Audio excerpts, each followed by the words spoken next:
प्रज्ञा ने पूछा है कि मोहित के साथ मेरा रिलेशन 3 साल से है। शुरू शुरू में हम दोनों को एक दूसरे का साथ बहुत ही अच्छा लगता था। हम दोनों ही मिलने के लिए उत्साहित रहते थे। लेकिन अब जब भी मिलते हैं तो लड़ाई हो जाती है। समझ नहीं पा रही ऐसा क्यों हो रहा है। हेलो एवरीवन, मैं सुमिता श्रीतारा स्कूल ऑफ वेलबींग से। और प्रज्ञा के इस कंफ्यूजन पर बात करने के लिए मेरे साथ हैं श्रीतारा की फाउंडर और relationship expert Shanti Pahawa, retired associate professor, Delhi university. Over to Shanti ma'am. हाँ सुमिता। होता क्या है, हम सभी के पास अपने अपने आइडियाज होते हैं, अपनी अपनी समझ होती है। हर लड़के और लड़की के मन में एक इमेज होती है कि एक गर्लफ्रेंड को और एक बॉयफ्रेंड को कैसा होना चाहिए, उनके बीच में क्या होना चाहिए, क्या नहीं होना चाहिए। शादी के बाद हस्बैंड वाइफ को कैसे रहना चाहिए, एक व्यक्ति को कैसा होना चाहिए, परिवार में क्या होना चाहिए, पेरेंट्स को क्या सोचना चाहिए, पेरेंट्स को बच्चों के साथ कैसा व्यवहार करना चाहिए, फ्रेंड्स को, टीचर्स को, कुलीग्स को, सर्वेंट्स को, बॉस को क्या करना चाहिए। तो सभी के मन में और मेरे भी मन में हर संबंध की कोई ना कोई परिभाषा थी। हर मामले के लिए डूज और डोंट्स थे। आपका मतलब है कि हर एडल्ट हर मामले में कोई ना कोई समझ रखता ही है, जो कि एक दूसरे से मैच नहीं भी कर सकती। हाँ बिल्कुल।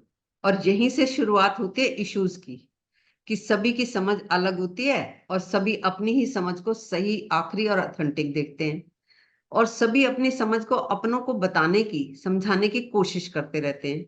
दूसरा नहीं समझता तो वो बेवकूफ लगता है, गलत लगता है। सभी के मन में सबके लिए कुछ ना कुछ होता ही है। वो चाहे धर्म का मामला हो या हो मामला आत्मा परमात्मा का, पॉलिटिक्स हो या हो गुरु, हर चीज के बारे में तुम्हारी एक समझ है। चाहे तुम कहो कि पॉलिटिक्स पॉलिटिक्स पर तो मैं कोई बात ही नहीं करती, तो ये भी तो एक समझ ही है। ये तुम्हारा विचार बन गया कि पॉलिटिक्स चर्चा का विषय नहीं है। ऐसा क्यों होता है कि रिलेशनशिप की शुरुआत तो सभी की अच्छे से होती है, पर कुछ ही समय में आपस में तनातनी होने लगती है? असल में जब भी कोई रिलेशनशिप शुरू होता है तो दोनों ही समझ के फर्क को इग्नोर कर देते हैं, क्योंकि शुरुआत में कुछ तो फिजिकल अट्रैक्शन होता है और एक दूसरे को खुश करने का भाव भी होता है। तो तुम एक दूसरे को सिर्फ देखते रहते हो और मन में सोचते हो, या कहते भी हो तो आराम से ही कहते हो, समझाते हो, कुछ मान लेते हो, कुछ मनवा भी लेते हो। पर हमारे मन का ऐसा स्वभाव है कि वो ज्यादा देर तक किसी दूसरे की समझ से चल नहीं सकता। और जैसा कि मैंने पहले भी कहा है कि दोनों को ही अपनी समझ सही और ऑथेंटिक लगती है, और दोनों ही एक दूसरे को हित के नाम पर अपनी ही समझ समझाने की कोशिश करते हैं। इस बात को आप किसी एग्जाम्पल से और क्लियर कर सकते हैं? हाँ देखो, जैसे तुम होटल में खाना खा रहे हो, तुम्हारा बॉयफ्रेंड वेटर को जिस ढंग से बुलाता है और बात करता है, तुम्हें लग सकता है कि he needs to be a little polite, या कभी लग सकता है कि ये जरूरत से ज्यादा ही पोलाइट हो रहा है। तुम्हें लगेगा कि बात रखने में वजन तो होना ही चाहिए, बंदे को अपनी बात तो रोब से करनी चाहिए। और ऐसे ही किसी सिचुएशन में तुम किसी से बात करोगी तो उसे लग सकता है कि ये ऐसे कैसे बात कर रही है। तो शुरू शुरू में तो तुम दोनों ही एक दूसरे को आराम से कहोगे अपनी बात। तुम मुझसे कहोगी या वो तुमसे कहेगा कि तुम्हें पता ही नहीं है लोगों से कैसे बात करनी होती है। तो ये सिलसिला हर जगह पर लगभग इस तरह से चलता चला जाता है। हाँ, सही कह रही हैं आप। अगर साथ थोड़े समय का हो, कम मिलना हो, तो ऐसी बातें कम होती हैं। पर अगर साथ ज्यादा होता है तो यही बातें शादी से पहले ही तकलीफ दे हो जाती हैं, और शादी से पहले ही कॉन्फ्लिक्ट शुरू हो जाते हैं। बिल्कुल। इसीलिए जैसे जैसे रिलेशनशिप आगे बढ़ता है, कॉन्फ्लिक्ट्स बढ़ते जाते हैं। पर फिर भी सेक्स सारी बातों को ओवर पावर कर लेता है। तो तुम इन इश्यूज को नजरअंदाज करते रहते हो। सेक्स बहुत पावरफुल और नैसर्गिक इमोशन है।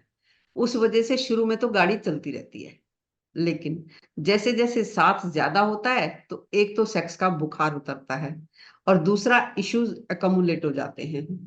तो तुम्हारे कॉन्फ्लिक्ट्स बढ़ते ही जाते हैं।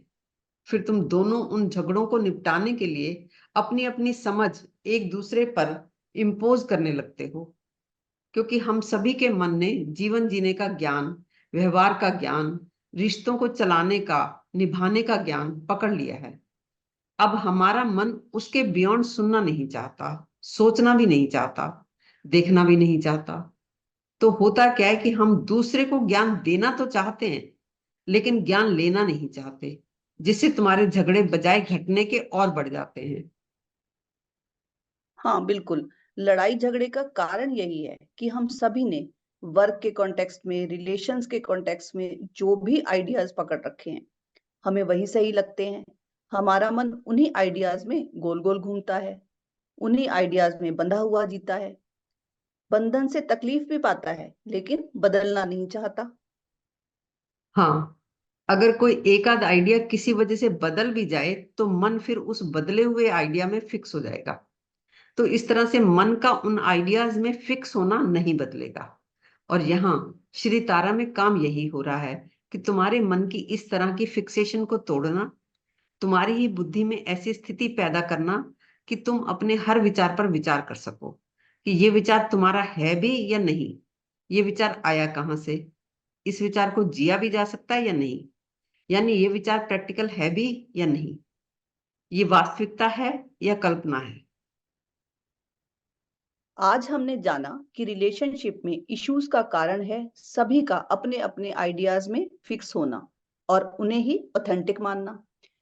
फिर वो रिलेशन कोई भी हो, इशू कोई भी हो, और इन इश्यूज को यदि आप रिजॉल्व करना चाहते हैं तो आपको अपने मन की फिक्सेशन को देखना होगा, एक्सेप्ट करना होगा, पूछना होगा किसी एक्सपर्ट से, और फिर बताए गए तरीके से काम करना होगा। आप हमसे पूछें या किसी और से, इससे कोई फर्क नहीं पड़ता, लेकिन अपने मन की समस्याओं को इंपॉर्टेंस जरूर दें। थैंक यू सो मच हमें अंत तक सुनने के लिए।